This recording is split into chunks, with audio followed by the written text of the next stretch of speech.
বন্ধুসকল, মহাবলী হনুমানে সুদৰ্শন চক্ৰৰ অহংকাৰ কেনেকৈ নাশ কৰিছিল আহকচোন চাওঁ সম্পূৰ্ণকৈ এই ভিডিঅ'টিত। এবাৰ সুদৰ্শন চক্ৰৰ মনত অহংকাৰ ভাৱ জাগ্ৰত হৈছিল। তেওঁ ভাবিছিল তেওঁৰ সমান মহাবিনাশক অস্ত্ৰ এই পৃথিৱীত কোনোৱেই নাই। কাৰণ ভগৱান বিষ্ণুৱেও যেতিয়া বিপদৰ সময় আহে তেওঁকেই ব্যৱহাৰ কৰে।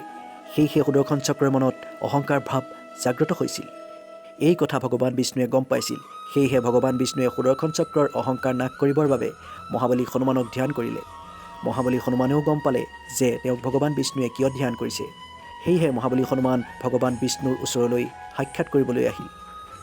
যেতিয়া মহাবলী হনুমান ভগৱান বিষ্ণুৰ প্ৰৱেশদ্বাৰত থিয় হ'ল, তেতিয়া সুদৰ্শন চক্ৰই তেওঁক ভিতৰলৈ সোমাবলৈ বাধা দিলে আৰু ক'লে যে মোৰ অনুমতিত আপুনি ভিতৰলৈ যাব নোৱাৰে। তেতিয়া হনুমানে বিনম্ৰভাৱে সুদৰ্শন চক্ৰক ক'লে, মই মোৰ প্ৰভুক সাক্ষাৎ কৰিবলৈ আহিছোঁ। মোৰ প্ৰভুক সাক্ষাৎ কৰিবলৈ কোনেও বাধা দিব নোৱাৰে। তেতিয়া সুদৰ্শন চক্ৰই অতি অহংকাৰ ভাৱত ক'লে, আপুনি মোৰ কথা অমান্য কৰে। আপুনি মোক চিনি পোৱা নাই। মই সেই মহাবিনাশক অস্ত্ৰ যাক ইন্দ্ৰইও ভয় কৰে। তেতিয়া মহাবলী হনুমানে ক'লে, হ'ব পাৰে, কিন্তু মই মোৰ প্ৰভুক সাক্ষাৎ নকৰাকৈ আজি উভতি নাযাওঁ। তেতিয়া সুদৰ্শন চক্ৰই হনুমানক ক'লে, আপুনি মোৰ লগত তৰ্ক কৰে, ৰ'ব, মই আপোনাক মোৰ শক্তি দেখুৱাবই লাগিব। এই বুলি কৈ সুদৰ্শন চক্ৰই হনুমানক আক্ৰমণ কৰিবলৈ আগবাঢ়ি গ'ল। যেতিয়া সুদৰ্শন চক্ৰ হনুমানক আক্ৰমণ কৰিবলৈ আগবাঢ়ি আহিল, তেতিয়া হনুমানে জয় শ্ৰীৰাম বুলি কৈ দুইটা আঙুলিৰে সুদৰ্শন চক্ৰক টিপি ধৰি মুখত ভৰাই থৈ দিলে।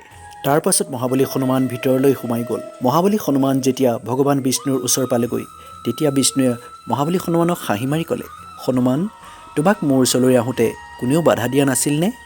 তেতিয়া হনুমানে ক'লে, প্ৰভু, আপোনাক সাক্ষাৎ কৰিবলৈ মোক কোনোবাই বাধা দিব পাৰেনে? এজনে চেষ্টা কৰিছিল। এই বুলি কৈ হনুমানে মুখৰ পৰা সুদৰ্শন চক্ৰক উলিয়াই দিলে।